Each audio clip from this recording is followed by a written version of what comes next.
আজ ছিল ২১শে ডিসেম্বর শনিবার, আর এখন হচ্ছে সন্ধ্যে প্রায় ৭টার কাছাকাছি বাজছে।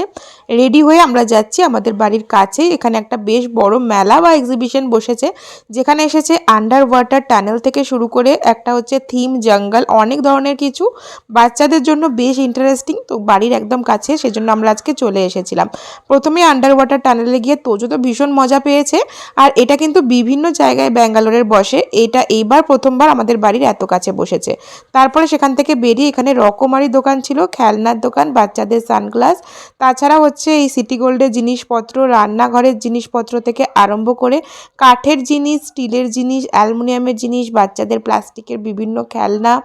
আর তাছাড়া ছিল হচ্ছে অনেক রকমের জুতোর দোকান, দেখলাম ২-৩ রকমের প্লাস্টিকের এই সমস্ত থালা বাসন, আচারের দোকান। তারপরে সেগুলো পেরিয়ে এই হচ্ছে থিম জঙ্গল, যেটা দেখে তোজো বেশি আনন্দ পেয়েছে। তোজোর কাছে অ্যানিমেলগুলো একদম রিয়াল ছিল, মনে হচ্ছিল ওর কাছে রিয়াল, কারণ এগুলো বেশ সুন্দর সাউন্ডও করছিল, তার সাথে সাথে হালকা মুভও করছিল।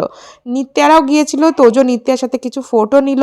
তারপরে এখানে খাবারের প্রচুর দোকান ছিল, তো খাবারের দোকানগুলো একটাও ভালো ছিল না। আমরা ফুচকা অর্ডার দিয়েছিলাম, যেটা খেতে একদমই বাজে ছিল। তো সেটার পরে আমরা এখানে সেই বড় নৌকাগুলো হয় সেখানে চেপেছিলাম। এমনিতে আমি এই সমস্ত রাইডে চাপতে একদমই ভীষণ ভয় পাই, কিন্তু নিতু চেপেছিল বলে ওর সাথে সাথ দিয়ে চেপে গিয়েছিলাম। এখানে তোজোরাও ভীষণ মজা করছিল, প্রথমের দিকে ভয় করলেও তারপরে বেশ এনজয় করছিলাম।